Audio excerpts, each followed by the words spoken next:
नमस्कार दोस्तों, स्वागत है आपका द न्यूज लॉन्चर के इस यूट्यूब मंच पर। दोस्तों, उत्तर प्रदेश में जब 2022 का चुनाव चल रहा था, उस वक्त उत्तर प्रदेश के मुख्यमंत्री योगी आदित्यनाथ, जो अब भी मुख्यमंत्री हैं, उनका एक बयान बड़ा चर्चित हुआ था। पश्चिमी उत्तर प्रदेश के इलाके में दिया गया बयान था और वो बयान दरअसल कानून व्यवस्था की स्थिति को लेकर था।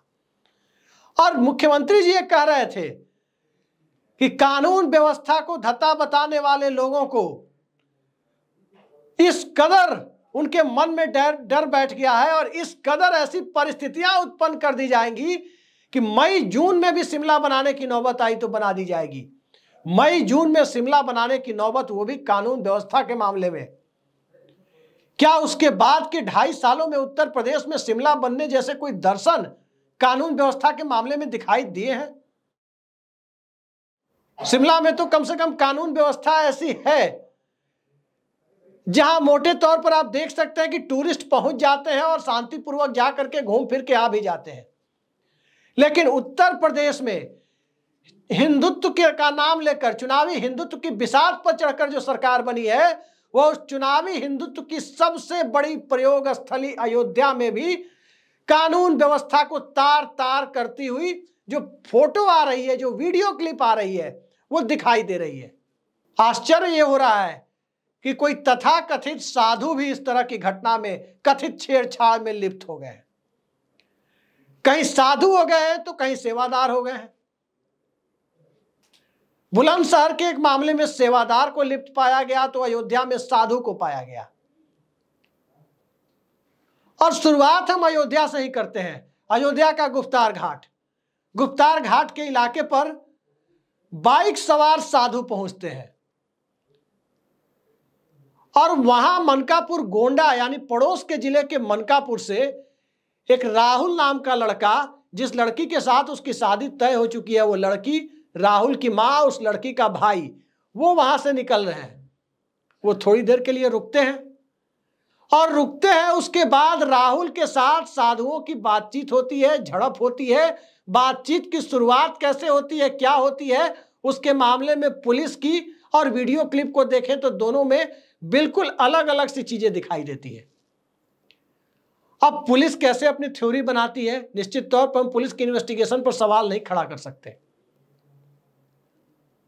पुलिस ने तो एक बार दिल्ली में जेसिका लाल मर्डर केस में भी बरी कर दिया था आरोपियों को, लेकिन बाद में दोबारा ट्रायल हुआ। खैर, अयोध्या के मामले को ही देखते हैं। अयोध्या के मामले को अगर देखें तो गुप्तार घाट पर दरअसल पुलिस का कहना है कि साधु रील बना रहे थे और राहुल नाम का नौजवान उनके साथ अपशब्दों का प्रयोग करने लगा। लेकिन इसके ठीक उलट जाकर के देखें तो दूसरी चीज दिखाई देती है। इसके उलट ये दिखाई देता है, और जो राहुल का दावा है उस पर यकीन करें तो साधु ही छेड़छाड़ कर रहे थे। लड़की देखी नहीं कि छेड़छाड़ पे उतारू हो गए। अब इस तरह के लोग साधु हो जाएं, इसे कैसे देखा जाए? साधु के बारे में कहा जा रहा है कि उनमें से एक साधु मध्य प्रदेश से आए हुए हैं।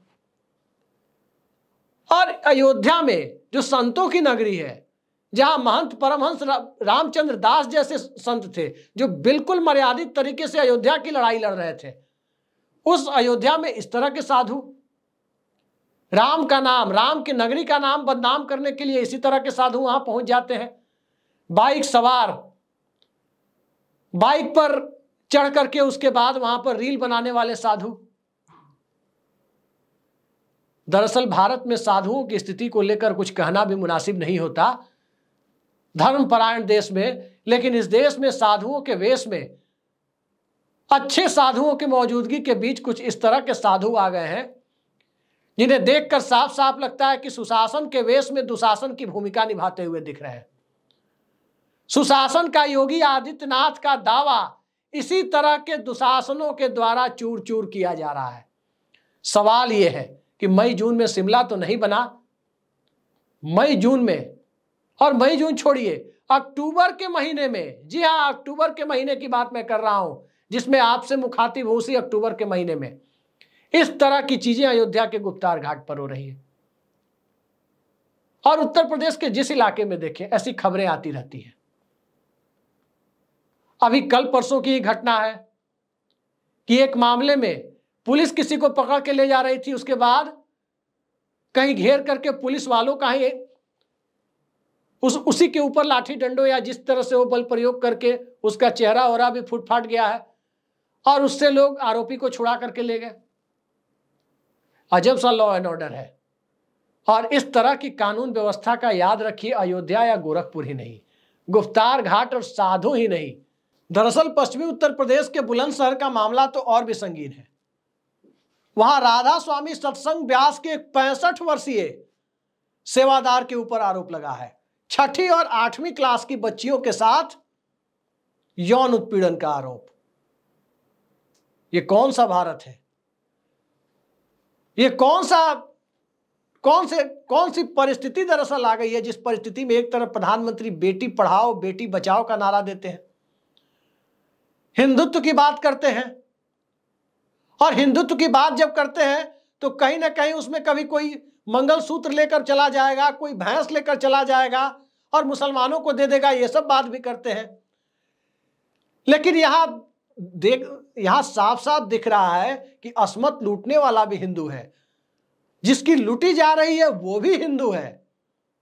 और तो और जो फुटेज अयोध्या से आई है, उस फुटेज को देखने पर तो यह भी लग रहा है कि कहीं ना कहीं उसमें जिक्र भी मुसलमान का आ रहा है। कथित तौर पर उसमें जिस युवक का जिक्र है, वो उस वीडियो फुटेज की आवाज यदि वो असली है, हम उसकी सत्यता की पुष्टि नहीं करते, वीडियो फुटेज की घटनाओं को देख रहे हैं, लेकिन उसकी आवाज की सत्यता की पुष्टि हम नहीं करते।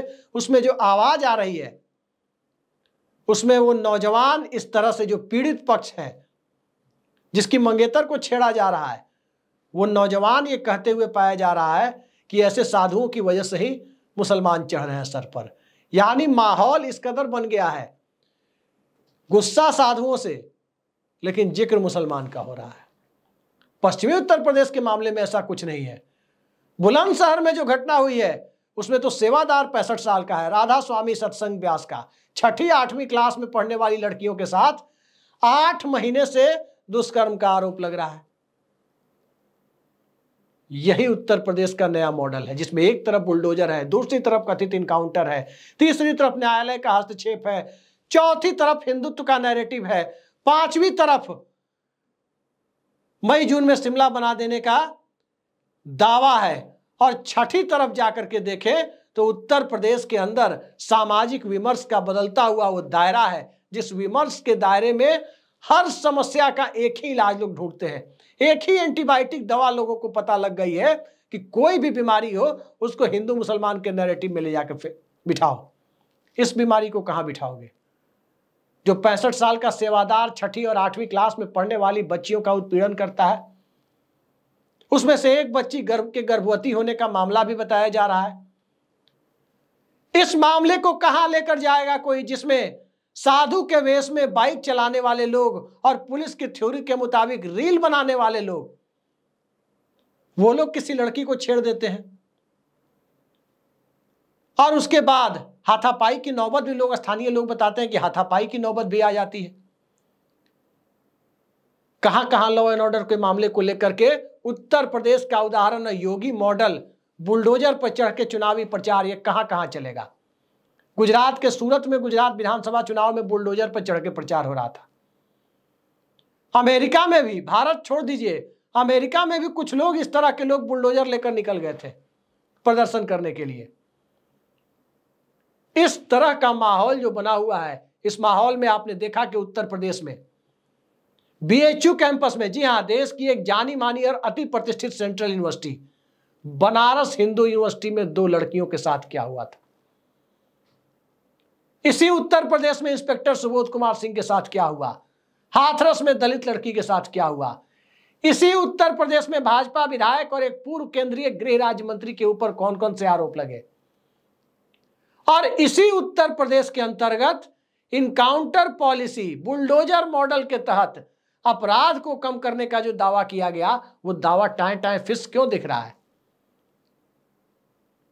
दरअसल उत्तर प्रदेश में कानून व्यवस्था को लेकर कम, बल्कि उससे कहीं ज्यादा मुद्दा कानून व्यवस्था के मुद्दों पर हाई हैंडेडनेस यानी कड़े एक्शन की फुटेज बनाने पर ज्यादा सिमटता हुआ दिखा। इसी यूपी में योगी आदित्यनाथ के शासनकाल में सबने देखा कि मिड डे मील में नमक रोटी खिलाए जाने की बात जिस पत्रकार ने छापी थी, जो इसने पब्लिक डोमेन में लाई थी, उस पत्रकार को भी किन प्रकार किसी दूसरे मामले में फंसाकर जेल में डाला गया था।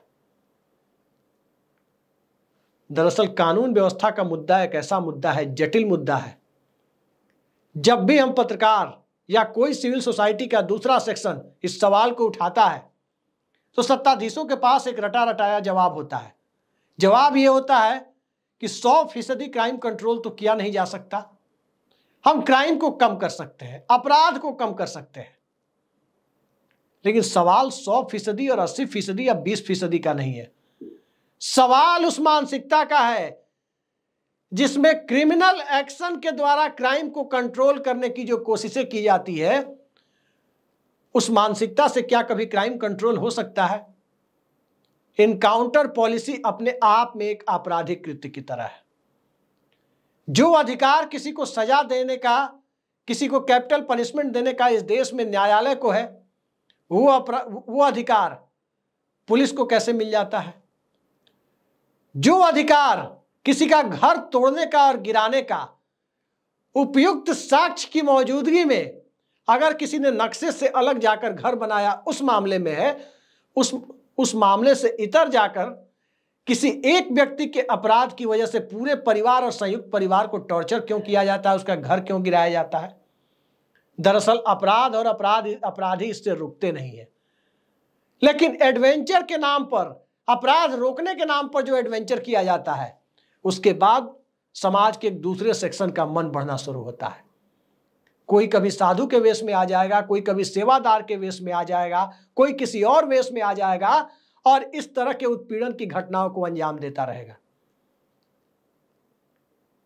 कहीं भी पूरे देश में न्यायालय की भूमिका को पुलिस प्रशासन के द्वारा निभाया जाए, बुलडोजर जस्टिस सिस्टम को भारत के क्रिमिनल जस्टिस सिस्टम और सीआरपीसी, आईपीसी, आज की भाषा में कहें तो भारतीय न्याय संहिता और दूसरे कानून, उसको रिप्लेस करते हुए और उसकी जगह बुलडोजर जस्टिस सिस्टम के द्वारा न्याय को सुनिश्चित किया जाए तो यही सब होगा। आखिर इस देश में कभी किसी ने सुना था साधुओं का मन इतना बढ़ जाए? और जहां बढ़ा हुआ दिखा वहां नौबत यह है कि लोग इस तरह के लोगों को सजा दिलाने का काम किए। जुडिशियरी ने सजा दी। आसाराम का मामला भी है, बाबा राम रहीम का मामला भी है। लेकिन यह कभी नहीं हुआ कि बाइक लेकर के कोई तथाकथित साधु के वेश में कोई हैवान सत्ता का दुरुपयोग करता हुआ नजर आए। सबसे ज्यादा शर्मिंदगी की बात तब होती है जब संत समाज का माना जाने वाला एक व्यक्ति, संत समाज से आया हुआ व्यक्ति उत्तर प्रदेश में मुख्यमंत्री पद पर आसीन है, तो न सिर्फ उत्तर प्रदेश के संत समाज को कलंकित करने का काम ऐसे बाइक पर जाकर छेड़छाड़ करने वाले साधु कर रहे हैं या कोई सेवादार कर रहा है, बल्कि पूरे उत्तर प्रदेश के लॉ एंड ऑर्डर के साथ साथ संत समाज को भी कलंकित करने की दिशा में एक बहुत बड़ा जोखिम लेने वाला काम इस तरह के लोग कर रहे हैं। किसने अधिकार दे दिया कि संत के नाम पर हैवान बनकर के पूरे उत्तर प्रदेश की कानून व्यवस्था को चैलेंज करे? किसने किसी को यह अधिकार दे दिया कि साधु के वेश में जाकर के इस तरह के गलत कृत्यों से किसी राज्य के प्रशासन को बदनाम करे? दरअसल ये प्रशासन को बदनाम करने की कोशिश नहीं, ये मन बढ़ने की स्थिति में हम कुछ भी कर सकते हैं, जो चाहे हम कर सकते हैं, क्योंकि सत्ता में बैठे हुए लोग कहीं ना कहीं बचा लेंगे। इस मानसिकता से ग्रसित लोगों के द्वारा ऐसे काम किए जाते हैं। और जब ऐसे काम होते हैं तो सवाल वहीं जाकर खड़ा उठता है कि आखिर इस मानसिकता को बढ़ावा किसने दिया, किन परिस्थितियों ने दिया? किस व्यक्ति ने दिया यह हम नहीं कह सकते, लेकिन किन परिस्थितियों ने दिया? तो परिस्थितियां यही है। एक पुरानी कहावत आपने सुनी होगी कि सैया भय कोतवाल तो अब डर काहे का, थोड़े कहे को ज्यादा समझिए। इस तरह की परिस्थिति जब बनती हुई दिखाई दे तो धर्म का चोला ओढ़कर, सांप्रदायिकता का रूप कभी कभी धर्म का चोला ओढ़कर लोग ले लेते हैं, तो कभी कभी हैवान का रूप भी धर्म का चोला ओढ़कर लोग ले लेते हैं। यही हुआ है चाहे बुलंदशहर में हुआ हो, चाहे वो गुफ्तार घाट पर हुआ हो। उम्मीद है आगे पुलिस इस मामले में निष्पक्ष कार्रवाई करेगी और दोषियों को न्यायालय के समक्ष ले जाकर कड़ी से कड़ी सजा दिलाने का काम करेगी। लेकिन आमतौर पर ये सारी बातें सैद्धांतिक लगती है। सैद्धांतिक इसलिए लगती है क्योंकि बात सिर्फ उत्तर प्रदेश की नहीं है। जिस राज्य में भी ऐसी घटनाएं सामने आती है, ज्यादातर मौकों पर यही देखा जाता है कि लीपापोती में प्रशासन लिप्त हो जाता है। किसे बचाने के लिए, क्यों किसी को बचाया जाए, ये बड़ा मुद्दा बन जाता है। लेकिन आज का दौर तो चुनावी हिंदुत्व की खुमारी का है, तो उस खुमारी और अमृत काल के अमृत का मजा लेते रहिए और इसी तरह की घटनाओं को देखने के लिए समाज को अभिशप्त पाते रहिए। यही आज की सबसे बड़ी नियति है। उम्मीद है योगी आदित्यनाथ, जो उत्तर प्रदेश के मुख्यमंत्री के साथ साथ लॉ एंड ऑर्डर के मुखिया भी हैं, गृह मंत्री भी हैं यूपी के, इस मुद्दे पर कम से कम अपने प्रशासन की साख बचाने के लिए ही सही ऐसे लोगों के खिलाफ कड़ी कार्रवाई कर इन्हें भी आसाराम जैसी और बाकियों की तरह सजा दिलाने का काम, जो भी सीआरपीसी, आईपीसी या भारतीय न्याय संहिता में वर्णित है, उसके तहत सजा दिलाने का काम करेंगे। फिलहाल के लिए इतना ही। नमस्कार।